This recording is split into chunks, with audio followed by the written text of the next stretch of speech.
Alam mo, Dayan, hindi lang ang ating mga veterano ang kahanga-hanga, pati na rin ang ating mga bumbero. Yes. Ngayong umaga kasama natin ang isang bumberong public servant. Kilalanin natin ngayong umaga si Councilor Ramon Morales mula sa 3rd District ng Maynila. Good morning, sir. Good morning po. Ayan, Carla, tuwa si Councilor Mon dahil alam mo ba, 12 years old pa lang siya ay fire volunteer na siya at isa po ang kanyang daddy sa founder po ng Fire Volunteers. At sir, syempre umpisahan na natin since napakaganda po ng background nyo. Kamusta po ang ganitong trabaho? Napakasarap po sa pakiramdam pagka kayo nakakatulong ng kapwa. Lalo na po sa buhay ng tao, talaga pong priority yan sa amin. So talaga po ng 12 years old kayo, syempre exciting na exciting pa yung sasama ka sa daddy mo, pero doon pa lang alam mo na gusto mo rin ipagtuloy ito. Opo, ang tatay ko takot na takot din sa akin dahil ngayon kapag malalaki na ang apoy. Kaya hindi pwede ako mawala sa panangin ng tatay ko, taga-abot ng mga gamit sa kanya. Cute naman, bata pa lang. Nakakatuwa. Syempre kung nandun ka, nakikita mo merong batang tumutulong. Hindi lang yun, nakakatuwa makita na isang bata gustong tumulong sa kanyang kapwa. Tama. So, sir, madalas po ba ang sunog sa inyong distrito? Mostly talaga yung mga light materials sa depressed area, lalo na pagdating ng tag-init, yan madali lalo na pag malakas ang hangin, napakabilis ng apoy dahil light materials. Okay. Sir, part po kayo ng bumbero ng masa. Can you tell us a bit more about this? Sa bumbero ng masa, dahil katulad nga na nasabi natin, napamahal na sa akin yung mga tao, lalo na yung mga kasama kong bumbero.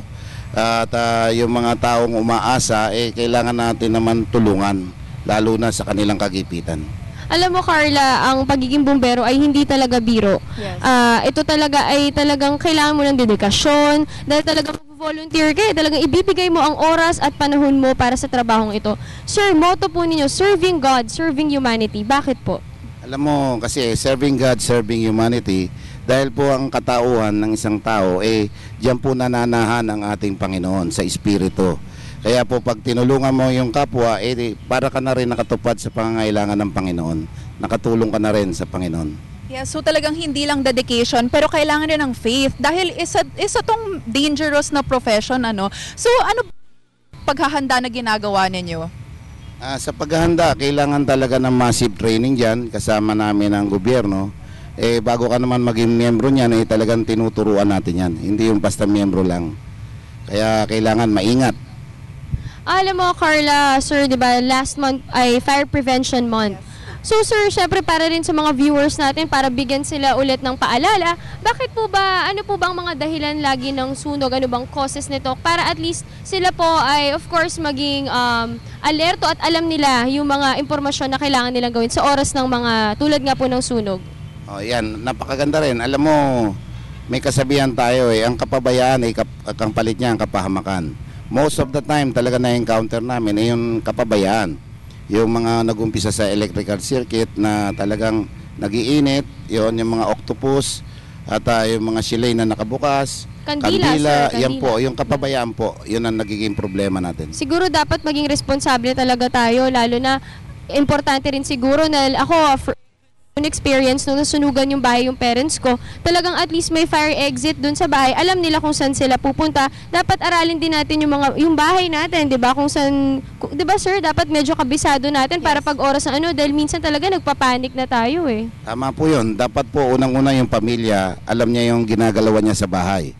Alam niya yung fire exit, kung saan lalabas, alam niya yung bintana, at educate din po natin kung paano yung unang hakbang para ma-prevent natin yung mga apoy. Yes, I guess another tip is, dahil kami nabiktima rin kami ng sunog, laging i-unplug lahat ng mga bagay, yung mga electric fan, ganyan, kasi may chance again mag-spark kung maiwan lang ito.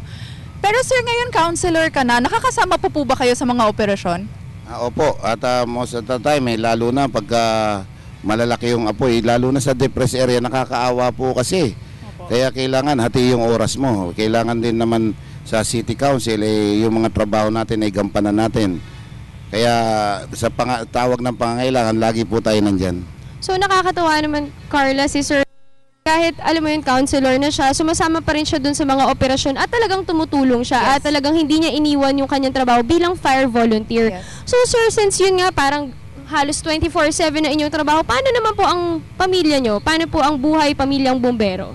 Sa pamilyang bumbero, napakaswerte ko naman sa napangasawa dahil maunawain at naiintindihan niya yung kalagayan natin. At siya ngayon isang barangay chairman din, kaya naramdaman din niya kung paano magserbisyo sa tao. At talaga naman napakahirap hatiin yung oras. Kailangan din ng oras para sa pamilya. Opo. So sir, kahit anong oras talaga, pwede kayong tawagan na pumunta? Opo, basta tawag ng pangangailangan dahil 24/7 po tayo, hindi lang po sa sunog. Kahit ano po, meron din tayong ambulansya, kaya napaka-busy ng schedule natin. Nako Carla, ang hirap nun. Paano kung natutulog ka na mahimbing ka sa gabi matulog, tapos tatawagan ka may sunog? Well, yun naman yung maganda doon kasi talagang bukas ang puso ni Sir talaga tumulong sa kapwa niya. Sir, ano po ba yung bilang bumbero po kayo, ano po ba yung hindi nyo ang experience na nangyari sa inyo? Yung experience natin, yung namatayan na ako ng 5 tao. Yung 2 tao po na miyembro ko, puro miyembro ko po yan, yung sa Arangke, natrap po yan sa tindahan nila. Pero bago po nangyari yan, nailabas namin yung mga 13 trabahador nila.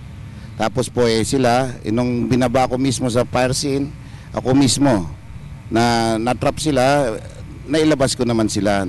Pero kaya lang, namatay din sa ospital dahil nasuffocate po.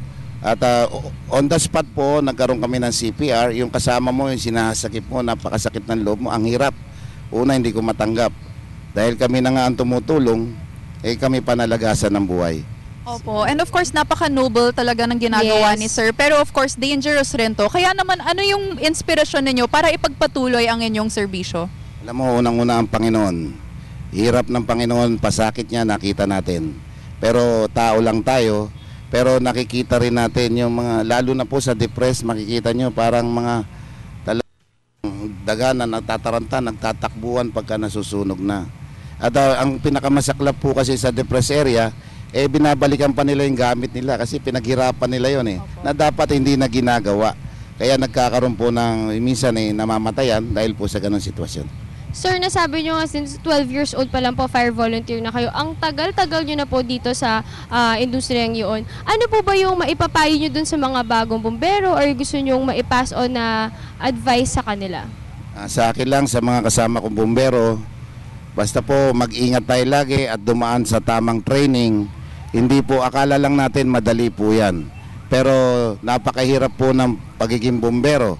Kailangan makipag-coordinate tayo sa mga talagang lihitimong bumbero. Yan po yung ating mga fire department na kailangan magdaan tayo sa training nila. Okay. Sir, of course, ang tagal mo ng volunteer at ang dami-dami mo ng mga parangal na natanggap. Can you tell us a bit more about this? At ano naman yung pakiramdam mo na talagang nare-recognize ang inyong public service? Napakasarap po sa mga sinabi mong yan. Wala pong kapantay na material na bagay. Hindi kayang bayaran ng pera o salapi o anuman yung karangalan na pwede kong maisalin at ma-inherit ng aking lahi. Sir, ayan po, any last message na lang po to our viewers? Sa ating pong mga nakikinig dito po sa istasyon na ito, maging maingat po tayo sa ating mga bahay, lalong-lalo na po pag kayo nakatira sa mga light materials. Wala pong ligtas pagdating po sa apoy. Kahit po sa mga building, kailangan lang po alamin natin ang mga dapat gawin natin. Tignan ng fire escape, tignan ng fire extinguisher, at yung fire alarm. At siyempre po, kailangan ultimo yung kasambahay natin. Alam niya ang gagawin niya pagdating ng emergency. Ayan, maraming salamat po, Councilor Ramon Morales. Ayan po, sana po ay maging inspirasyon po kayo sa lahat. Saludo po kami sa inyo, mabuhay po kayo. Ayan, thank you so much po.